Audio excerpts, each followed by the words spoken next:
All right, let's get right into it. Today, we're diving deep into the incredible science of neuroplasticity, pulling some amazing insights from Dr. Joyce Shaffer's book to give you a real, practical guide on, well, hacking your own brain. This isn't just some abstract theory. We're talking about how you can actually make your brain work better for you, starting today. So let me ask you something. Have you ever wished you could upgrade your brain? You know, like you upgrade the software on your phone? It sounds like science fiction, right? Well, the science of neuroplasticity says you absolutely can. This isn't some far-off concept. It's a hands-on opportunity for you to actively start rewiring your own mind. So where do we start? With something we all do every single night, but very few of us really understand what's going on: sleep. Turns out it's not just downtime for your body. It's your brain's most critical nightly reboot sequence. You see, while you're fast asleep, your brain is anything but. It is buzzing with activity. And I want you to meet the star of the show, the glymphatic system. Seriously, think of it as this amazing microscopic cleaning crew that goes to work every night, sweeping through your brain, clearing out all the metabolic junk that builds up during the day, and getting it all shiny and ready for tomorrow. So sleep is anything but passive. I mean, look at this. It is an active, full-on rebuilding process. You're restoring your brain's energy. You're getting rid of harmful waste. And get this, you're supporting the creation of brand new brain cells. That's a process called neurogenesis. Plus, you're locking in memories and everything you learned that day. It's a complete optimization cycle, happening every single night. But here's where it gets really weird and shows just how complex the brain is. A study on rats found something totally counterintuitive. One single night of sleep deprivation, which you'd think would be bad, right? When it was combined with gentle handling, didn't harm the brain. It actually led to a significant increase in the creation of new neurons. It's just a mind-bending reminder of how much we still have to learn about this amazing organ. That last point just goes to show you that brain health isn't always simple or straightforward. So how in the world are we supposed to take all this incredible science and actually turn it into a plan we can stick with? Well, that brings us to our next idea: supercharging with an AI coach.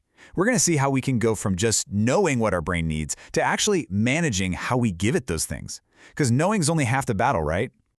And the book uses a great word for it: a smorgasbord of choices. You've got diet, exercise, learning new things, sleep, stress management. It can feel totally overwhelming. How do you possibly manage it all and figure out what's best for you? It's a real challenge. And this is exactly where technology can be a huge help. Imagine having a personal AI coach. And don't think of some complicated futuristic robot. Think of it as a practical, personal guide right on your phone, designed to help you navigate your own unique journey to a better, healthier brain. So what does this actually look like? Well, your AI coach would basically walk you through a 6-step process. First, it helps you identify the right science-backed strategies. Then it helps you personalize them just for you. It helps you prioritize, so you're not trying to do everything at once. It can incentivize you to stay motivated, advise you with real-time feedback, and finally help you revise your plan as you grow and change. It takes that overwhelming smorgasbord and turns it into a clear, simple roadmap. Okay, so for a coach like that to work, it needs a simple, memorable system to work with. And that's where Dr. Shaffer's All Lands framework comes in. You can think of it as your daily blueprint for building a better brain. It's super easy to remember. Let's break it down letter by letter. First up, L is for love. And we're not just talking about a fuzzy feeling here. The research is crystal clear. Social connections, positive emotions, even physical touch, these are actual biological necessities for our neurons. They are absolutely critical for your brain's health and for your longevity. Next, A is for aerobics. Hey, remember neurogenesis, the birth of new brain cells we talked about earlier? Well, it turns out that getting your heart pumping with aerobic exercise is one of the single most powerful, proven ways to kick that process into high gear. Then we have N for Neurobics. This is all about giving those brand new brain cells a job to do. When you challenge your brain with something complex and new, like learning an instrument or a new language or even a tricky board game, you're helping those new neurons survive, thrive, and plug themselves into your brain's network. The second L stands for learning, and the second A for attitude. But for today, we will focus on the last 3 letters. So next up, D is for diet. This one's pretty straightforward. You are what you eat, and guess what? So is your brain.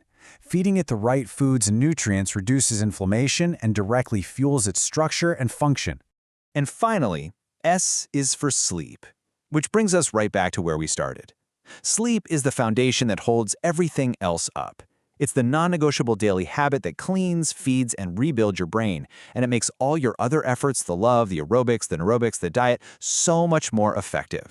Now, let's zoom out for a second. This all lands framework, it isn't just a personal self-help guide. When we start applying these simple ideas on a much larger scale, they actually have the power to spark a real revolution in our society's health and well-being. I mean, just think about the ripple effect. For businesses, it could mean promoting exercise breaks or providing healthy food options. For our schools, it could mean designing brain-healthy classrooms that integrate things like music and movement. And for healthcare, it could mean doctors actually prescribing these lifestyle changes and using tools like AI to help patients stick with them. It starts with one person, but it can scale up to create healthier communities for every single one of us. And speaking of simple, actionable things, if there's one number you take away from all of this, let it be this one: 7. That's right, 7 hours. Data from a huge study, we're talking over 37,000 people, suggests that 7 hours of sleep per night is the absolute sweet spot for your best cognitive performance. You know, all of this really comes back to a fundamental truth about who we are, and Charles Darwin captured it perfectly. It's not about being the strongest or the smartest, it's about being the most adaptable. And neuroplasticity, this incredible ability for our brains to change, is our ultimate tool for adaptation and survival. Dr. Shaffer calls this the Intelligent Neuroplasticity Revolution. It's here. The science is solid, the tools are more accessible than ever before. So the real question isn't if you can upgrade your brain anymore. The question is, how are you going to join the revolution?